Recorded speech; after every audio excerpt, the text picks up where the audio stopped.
We provide you the platform to turn your dreams into reality.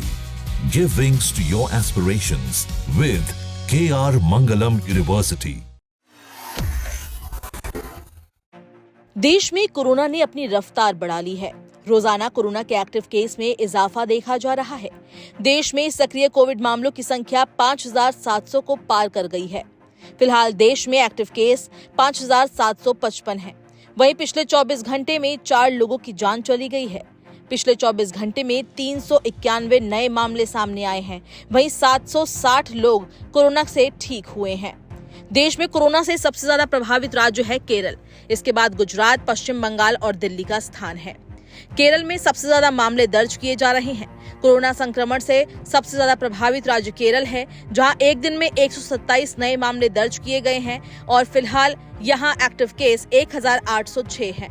Gujarat में 102 नए मामले दर्ज किए गए हैं। 68 लोग ठीक हुए हैं। फिलहाल गुजरात में एक्टिव मामलों की संख्या 717 है। देश की राजधानी दिल्ली की बात करें तो शनिवार को दिल्ली में 73 नए केस मिले हैं और अब राजधानी में कुल एक्टिव केस की संख्या 665 हो चुकी है। 1 जनवरी 2025 से अब तक यहां 7 लोगों की मौत हो चुकी है। पश्चिम बंगाल में 622 एक्टिव केस हैं। यहां पिछले 24 घंटे में 26 नए मामले सामने आए हैं और 88 रिकवरी दर्ज हुई है। अब तक पश्चिम बंगाल में केवल 1 मौत हुई है। देश भर की बात करें तो पिछले 24 घंटे में 4 लोगों ने कोरोना के कारण दम तोड़ दिया है। केरल, मध्य प्रदेश, महाराष्ट्र और तमिलनाडु में एक व्यक्ति ने कोरोना के कारण अपनी जान गंवा दी है। कोरोना के नए वेरिएंट के लक्षण पहले की तरह ही हैं, जिसमें बुखार, गले में खराश, खांसी और भूख न लगना शामिल है।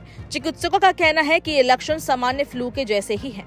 हालांकि विशेषज्ञों ने चेतावनी दी है कि हमें सतर्क रहने की जरूरत है। केंद्र सरकार कोरोना के खिलाफ लड़ाई के लिए पूरी तरह से तैयार है और ऑक्सीजन के प्लांट को भी फिर से सक्रिय किया जा रहा है ताकि किसी भी आपात स्थिति का सामना किया जा सके। स्वास्थ्य मंत्रालय ने नागरिकों से कोरोना प्रोटोकॉल का पालन करने की अपील की है। लोगों को सलाह दी जा रही है कि अगर जरूरी ना हो तो घर से बाहर ना निकलें और अगर घर से बाहर जाते भी हैं तो मास्क जरूर पहनें। अगर आप ट्रैवल कर रहे हैं तो आपको हर आधे घंटे में हाथों को सैनिटाइज करने की जरूरत है। खासकर कुछ खाने से पहले तो जरूर सैनिटाइज करें। इससे वायरस को रोकने में मदद मिलेगी। कोविड से बचने का सबसे अच्छा तरीका है आप खुली जगहों पर रहें। अगर आप किसी बंद जगह पर या पार्टी में जाते हैं तो कोविड की चपेट में आने का खतरा बढ़ जाता है। कुल मिलाकर आपको खराब वेंटिलेशन वाली जगहों पर जाने से बचना चाहिए।